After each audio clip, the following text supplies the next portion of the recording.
Hey guys, welcome to the next episode, which is episode 7, I believe, of the Triumph TR6 engine rebuild. I didn't intend to make it such a long series, but we just had some hiccups with the head. So in the last episode, we switched heads. We figured that one head had crack, so we got a different head, and we went through a lot of calculations to figure out what the compression ratio for that head is. And we decided that we're gonna take this other head to the machine shop so they can shave 60 thousandths of the surface, and that would bring the compression ratio to 8.5 to 1. So this is how I picked up the head from the machine shop.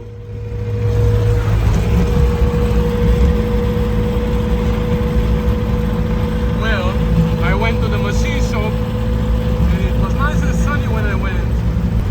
But in the meantime, that's what happened. Oh my god, hi. Wow, that was so sudden. Oh my god. Anyways, I just stopped and put a fresh coat of Rain-X on the windshield, so I don't need to use the windshield wipers because, as everyone knows, they are not very reliable in those cars. I have my roof on, so I'm good, don't worry, I'm not getting wet. Anyways, that's what happens. Like I thought that I was gonna be out for like hour and a half. Turned out I was out for 3 hours. So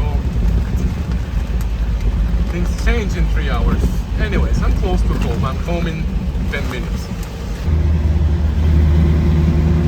Well, that was it. 2 minutes.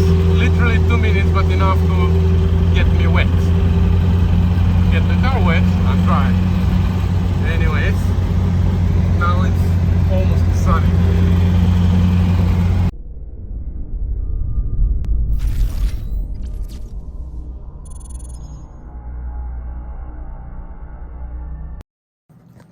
Okay, so the head is home and they did a pretty good job here. They shaved 60 thou. Now this surface is nice and shiny. Not that it was scratched before, but now it is shinier. They also made a very shallow pass here because this surface was a little bit pitted. So now the gasket is gonna seal here nicely. So of course we're gonna measure the combustion chamber again to see how much the volume is now, and we're gonna calculate the compression ratio. But I wanna install the valves first. But before I install the valves, I wanna paint the head. So what I did is that was my finger. So what I did was I already cleaned the old paint. There was 2 layers of paint actually that was peeling pretty easy. I removed these core plugs from here, cleaned as much as I could from the paint. So now I'm gonna mask it, I'm gonna paint it, and then we're gonna continue with it. Okay, it's all masked up. I have a little bit of paper towel inside the threads for the spark plugs. Everything else is masked. This side is masked as well. So we can spray it now with primer and later with what is it called? The engine enamel. And yeah, once it's dry, we're gonna continue with it.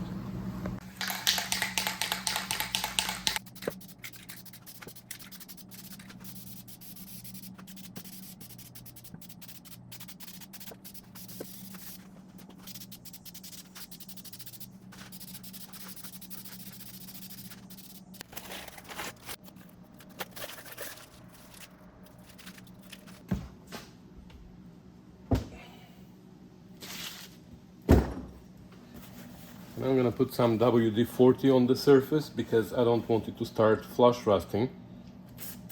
Because I don't know when I'm gonna put it on. Maybe tomorrow I'm gonna put the head on the engine, and it is a good idea to avoid flush rusting, you know.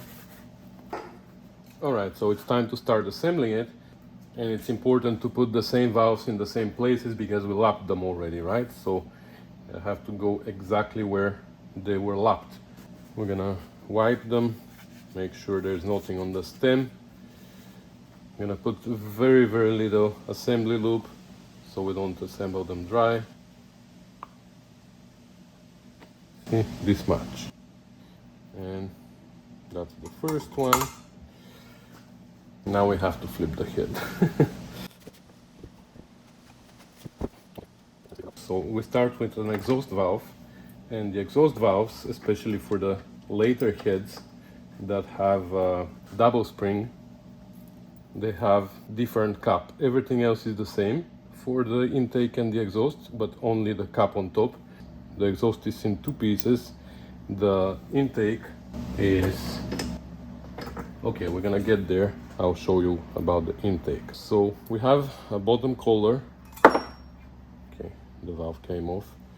Have a bottom collar that raises the inner spring. Then we have the outer spring outside. Like I said, for the exhaust we have these two pieces that go together. They go like that on top of the spring. Now we're gonna have to put the valve back because it fell down. Like this. And we're gonna take my homemade valve compressor, which is basically a long reach clamp with this is a lock washer welded to it. I'm gonna compress it, and we're gonna put the keepers. Oops, that went too far down, so we have to let go a little bit.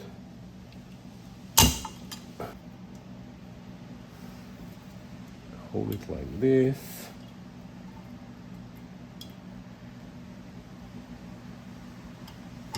And there you go. So that's the exhaust. And then for the intake, again the same thing. Let's bring all the parts here.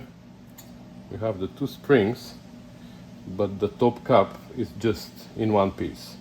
So it's different than this one, you see? I'm gonna put the bottom collar, the inner spring, the outer spring, the cap. We're gonna clean the valve. Put some assembly lube. Like this. So the assembly lube is keeping it up. You can put the keepers in advance, I guess, and just compress it enough for both of them to go down, I guess.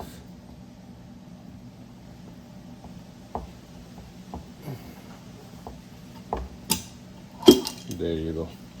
So that's the whole procedure for exhaust and intake.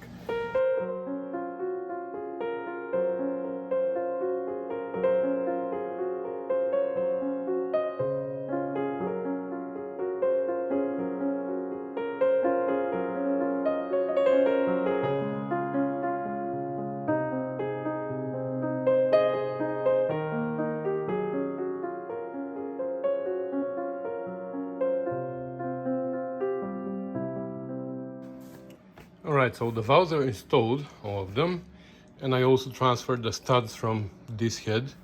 Two of them are missing. They were missing on this head, but I don't remember if I took this apart or not. So if I took it apart, probably the studs came out with the nuts, and they're here or in the other container that I have with studs and with hardware.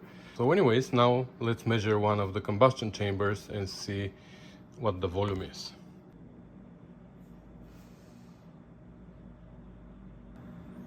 Okay, so we have the head a little bit on an angle, so our hole can be at the top. I put a little bit of Vaseline there. Now we're gonna seal it.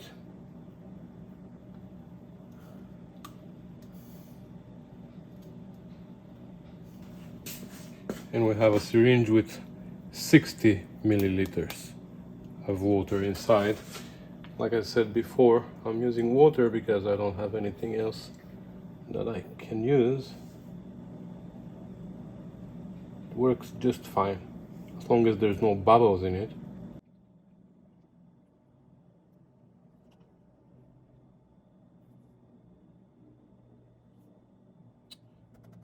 This time it didn't work well.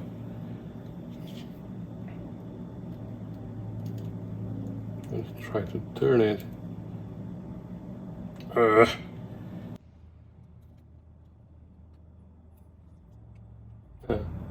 Okay, we filled this one. Let's try to fill the other one too.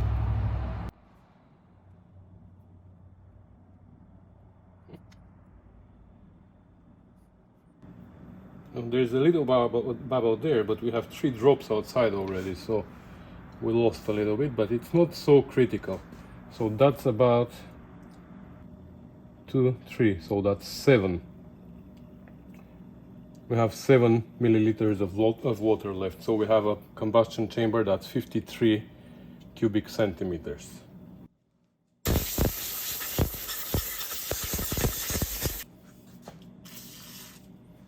A little bit of WD-40, so we don't flash rust anything. Okay, so according to this chart here, we can see that 53.4 cubic centimeters equals 8.35 compression for 20 thou oversized cylinders. But actually that's for 53.4 cubic centimeters, and we are 53 even. I think it was a little bit less than 53, and that should be a little bit even higher compression here, so it's probably 8.4 to 1. That's the conclusion. All right, so we have the last 2 core plugs for here. The small one is 1.25, but the big one is a really odd size. It's 1 and, as far as I can see, 41/64. Like, it's really weird size, 41/64. So let's start with the big one. So we want to hit on the outside. We don't want to hit in the center because that's gonna damage it, but on the outside. So I grab the biggest socket that fits here, and here we have something like a flange in the back, so we're not worried that we're gonna push it too far.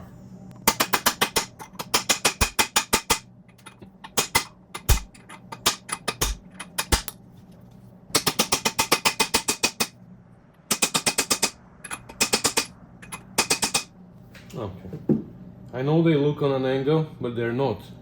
Just this surface on top is not very straight. We shouldn't forget this plug as well, with the copper washer.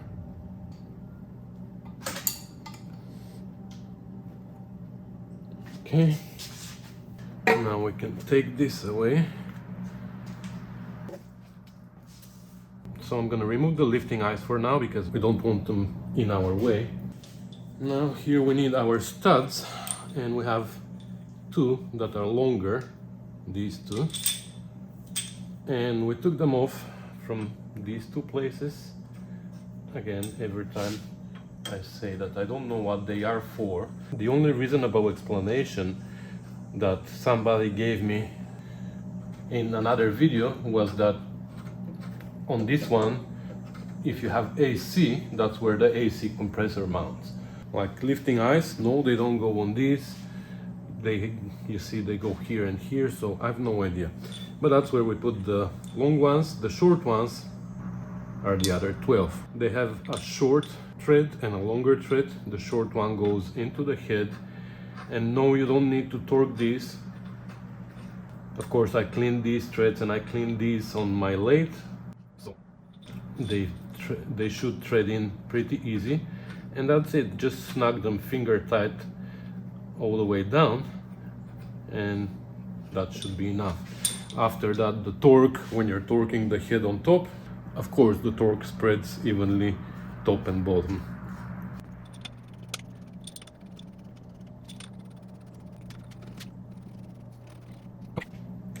Now, last check to make sure that everything is correct. Even though I double checked and triple checked before, all the pistons have the sign front pointing towards the front of the engine. I have all the tappets inside. Make sure that there's no debris inside. That's why I had the block covered, so nothing goes inside. So we're good here. Let's put the gasket. So for the head gasket, there are 2 screws here. Some people say absolutely no gasket maker on the gasket. Some other people, like me including in the past, I always put gasket maker, but not with this gasket. This gasket is Pay brand, and this time I'm not gonna put any gasket maker on it. So some gaskets have one of the sides is a little bit raised, more raised than the other. This one looks like it's raised on both sides, but here you see they are connected on this side, and this side is not.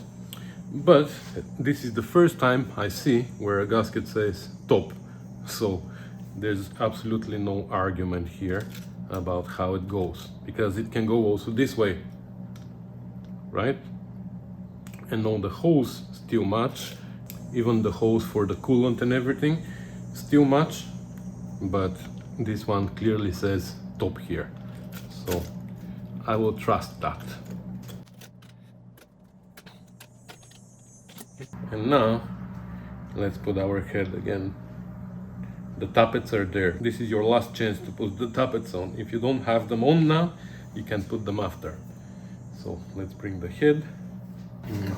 We should be careful not to scratch it, of course.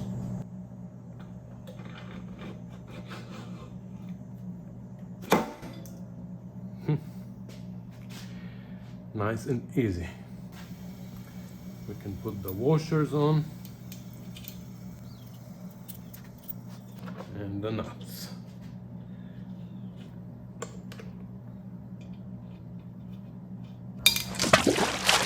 Great. That's what I was afraid of. Now we need to get a magnet. In cases like that, before you stick a magnet inside your engine, make sure that there's no any metal shavings on it, because magnets like doing that, they collect metal shavings.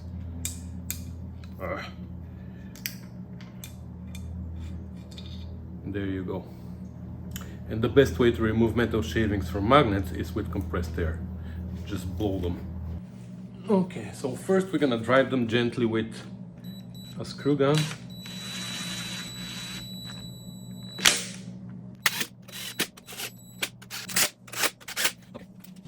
And now we're gonna torque them. Let me look up the torque. I believe it was 80 pounds. Yes, I was right. The torque is 80 foot-pounds. So we're gonna torque it to 60 first, and then we're gonna go to 80. So we start from the center. That's the order. You start from one of the two bolts in the center, and then you go in a spiral like this. You go a little bit out with every turn. So you go like this and like this. And this is on wheels, so it might be tricky. There you go.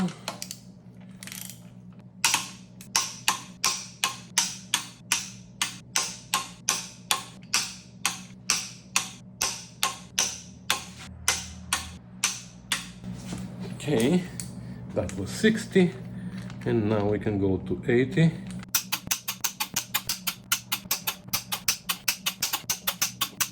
And I'm just gonna double check them.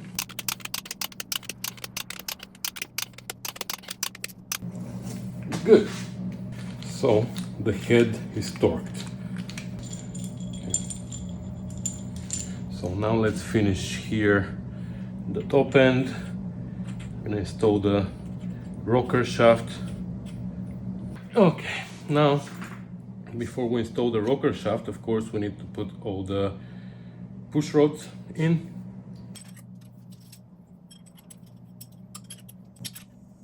Okay. Now about the push rods, we'll see how they're gonna fit now, because we shaved 60 thou of the head. So now the valves and everything went 60 thou lower, but the push rods are still at the same height because they lay on the camshaft, right? So they didn't change. So now we have to see if our rockers are gonna be in the right place. I believe 60 thou is not a lot, and the push rods can stay the same height, but we still need to double check that once we put the rocker shaft in. So as you may remember, we changed this rocker shaft. It's new because it was pretty worn, the old one. We have to make sure we have the screw here and it's secured there with Loctite, because if this screw falls out, it might fall into there, and from there it can go inside the engine and it can make a mess. And also This screw keeps the shaft in the right orientation because the shaft is hollow inside and it delivers oil to each and every of the rockers. So the oil needs to go inside the shaft to be delivered to each and every rocker, and the way it goes inside is through this hole here on this pedestal. You see the other pedestals don't have holes, only this one has a hole, and it matches a hole here on the head. So if that screw is not there, the shaft might turn or get dislocated, and then oil is not going to be delivered to all the rockers. Okay. Now on this side we have to make sure that each rocker hits one of the push rods.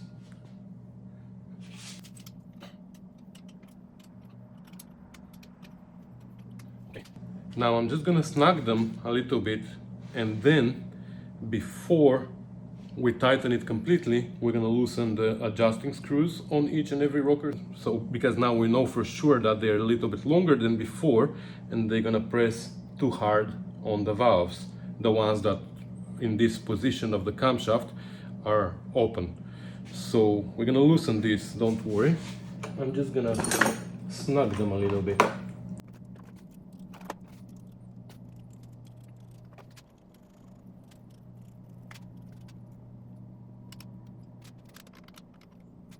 So you see this one and this one, which one?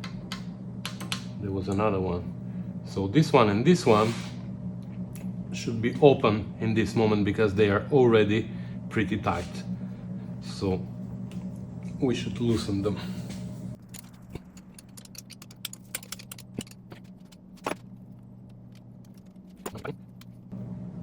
I'm just doing it with my fingers until I can't anymore, and this means that there are two other valves that are hitting, and these are these ones. And now I'm able to tighten again.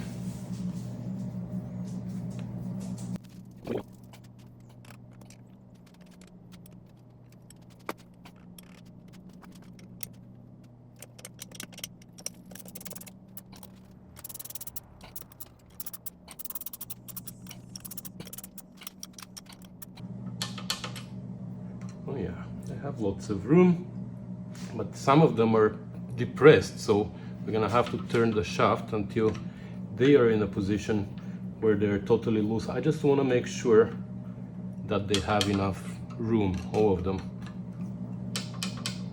Okay, so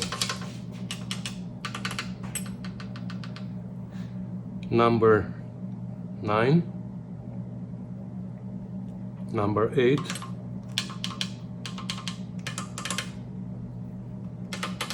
one and 3.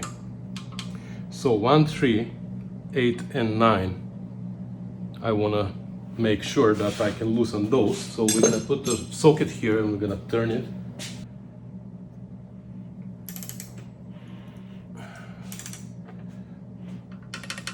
Okay, so 8 is now free completely, 9 is still going down, but we're going to keep an eye on 1 and 3.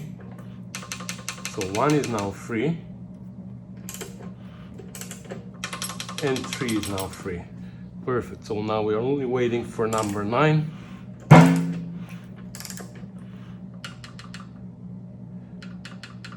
And number 9 now is free.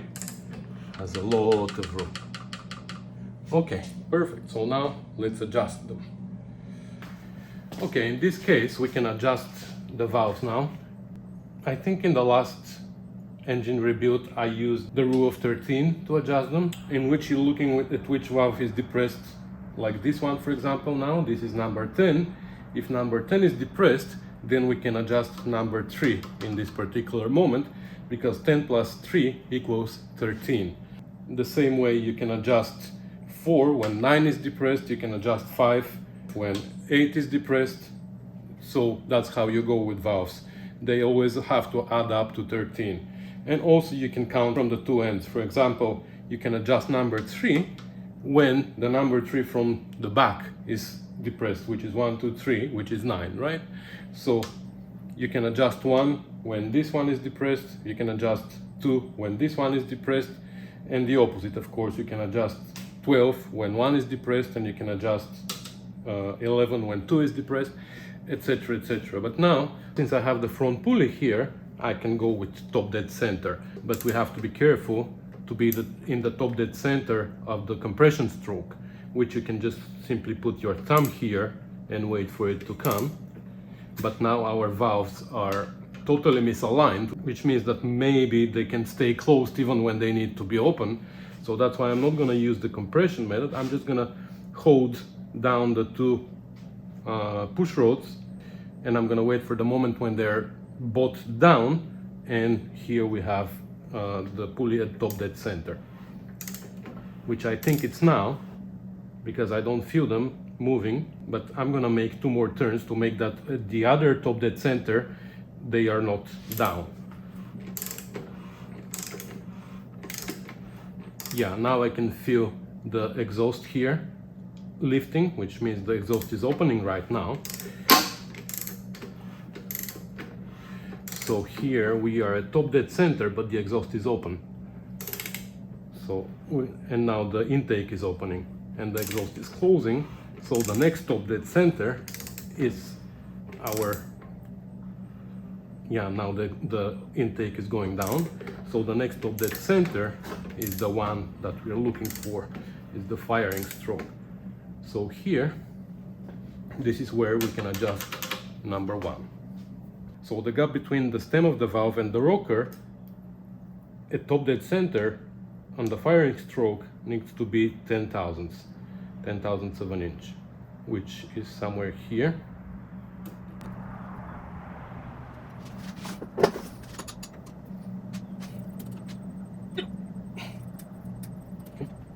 So the leaf should fit there, but tight, like, so you can feel a little bit of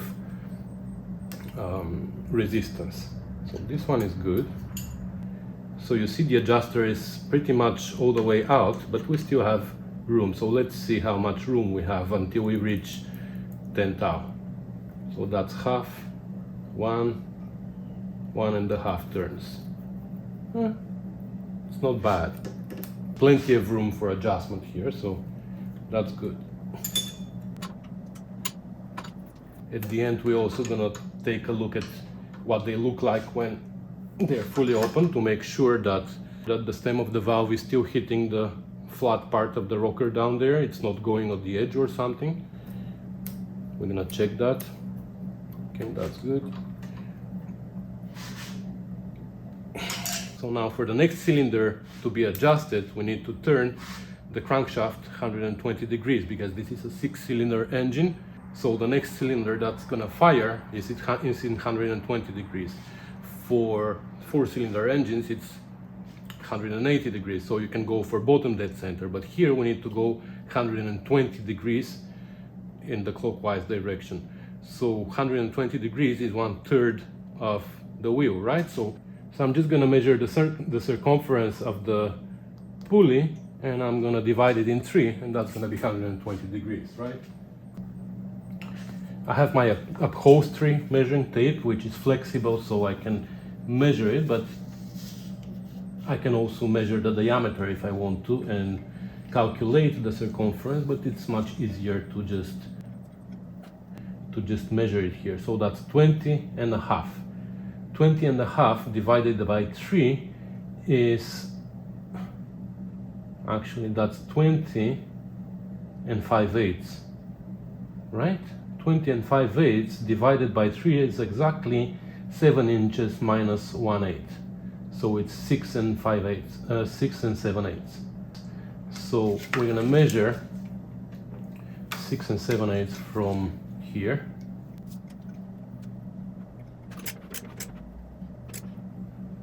Which is here. So I'm gonna put a mark on it.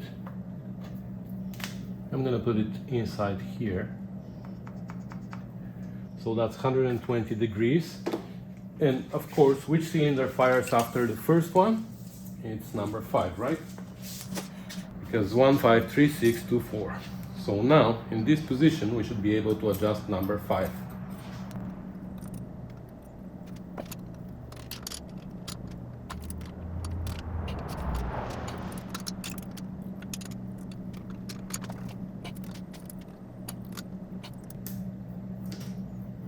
Number 5 is adjusted.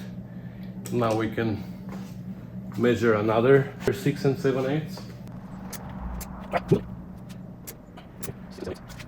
And yes, at the end we're gonna confirm that from here to there it's 6 and 7/8, but let's adjust number what now?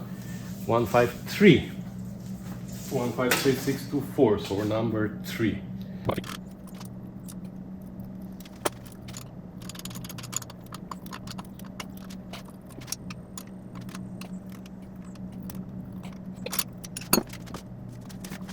Okay, so now let's move it a little and let's confirm that 6 and 7/8 ends up in our top dead center. What happened here? Yeah, good.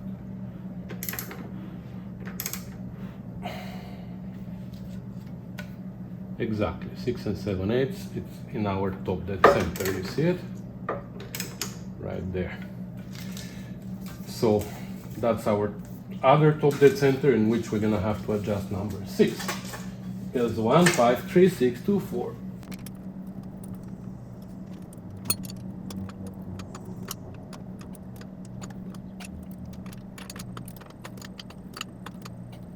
Okay, so now for number 2, 153,622. Yeah, for number 2, we already have the mark here, so we're just gonna go to it. That's our mark.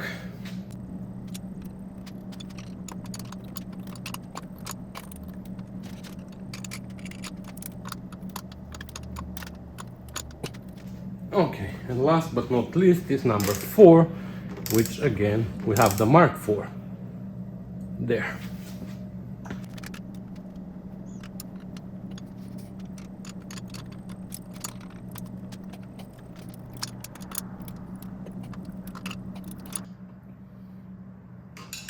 Okay. Perfect. So that was the last valve that we had to adjust. Good. I'm happy with that. So now let's see what they look like when they're fully depressed.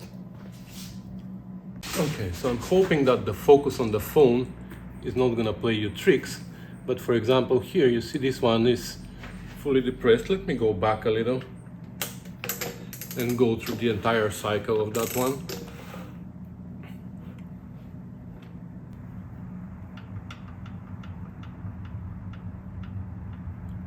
So you see now it's fully closed, and now let's go all the way down, which is here. It's still under the surface of the rocker, so that's good. This one as well. Let's check the next two, which are these two.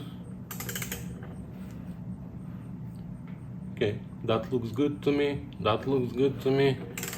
Next are this one and this one.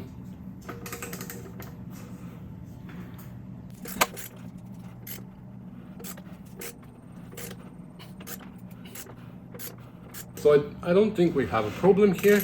Everything is operating as it should. So that's it. Now we can put the cover on, and so we don't get any debris inside, and we can start assembling the rest of it. But before I put the cover on, I always forget something. This time I'm gonna do it. I'm gonna put the engine in top dead center of the firing stroke first cylinder, which it happens to be here. Well, because we're gonna need that for the distributor a little bit later. So it is in the top dead center of the first cylinder firing stroke, and we're not gonna move it anymore until we install the distributor. Alright, I stuck the gasket here with gasket maker. I'm not gonna stick it to the bottom because eventually we might need to adjust the valves again after the first run, because they're gonna sit each other. Came out again. Okay.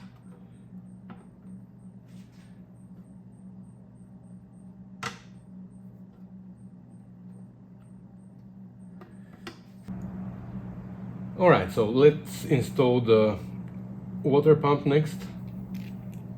I have gasket maker there. I have both sides of the gasket done with gasket maker, so we can stick it there. This pipe we can install later, shouldn't be a problem because it has one of these olive connections, so should be fine. We have one long bolt here and two short ones.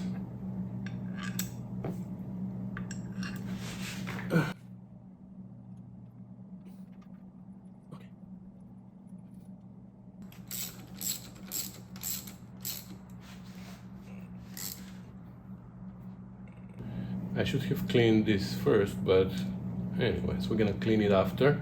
But I can take out the sender unit and clean it separately. So let's install this pipe now, because after we put the manifold here, it's gonna be hard. So you see, this is what I'm talking about. Sometimes this is seized to the pipe and you have to turn the entire pipe, but here this is a brand new pipe, so it should be fine.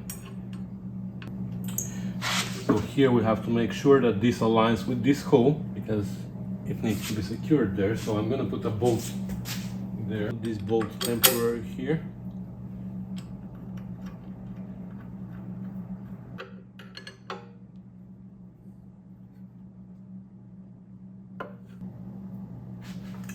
Okay, so now we can install the thermostat.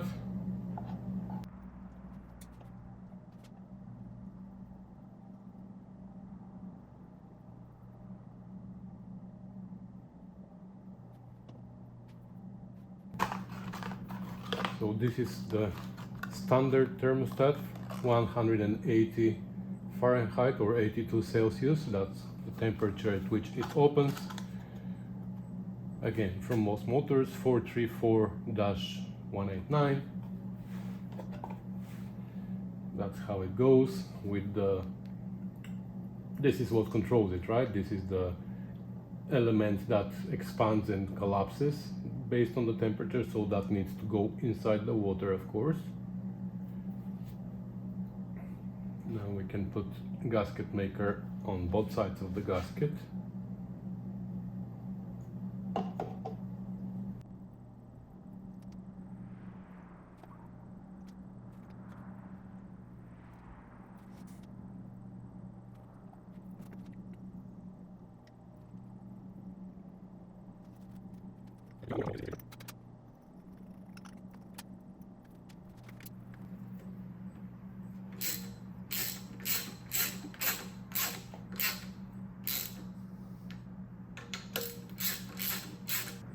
Okay, next let's install the intake and exhaust manifold. Now, this gasket is different for the years. After 72, this distance here between the intake ports, like we mentioned before, is wider than 68 to 71. 68 to 71, the ports were narrower or closer to each other. These ones are wider.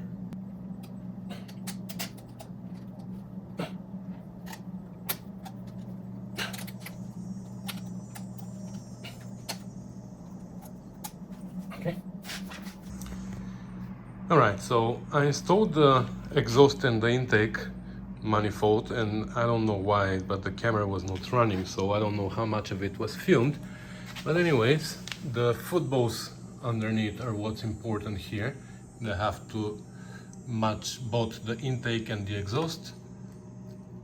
So that's done. I also cleaned up these surfaces here, and I have the gaskets ready so I can install the carbs. The front end is pretty much assembled, and the only thing on this side is the distributor, but I'm not gonna do that yet. We're gonna do it later after we prime the oil system, which I'm gonna show you how we're gonna do. So I don't want to install the distributor yet, because also we need to have the oil gauge mounted so we don't have any leaks, because when we prime the oil system, it's gonna start leaking from there. So I'm gonna do some other stuff here. Maybe I'm gonna install the clutch, I'm gonna install the carburetors, and maybe even the transmission and everything. And then we're gonna come back to install the distributor. So I'm not gonna film all that. It's pretty simple. It's not part of the engine rebuilding, which is the main subject of this series. So I'm gonna come back with updates every once in a while. Well, we're gonna continue in the next episode, guys, because this video is becoming way too long. It's like, what, 40 minutes and a half so far. And when I work and I film, I never realize how much footage I have so far and for how long of a video it's gonna be enough.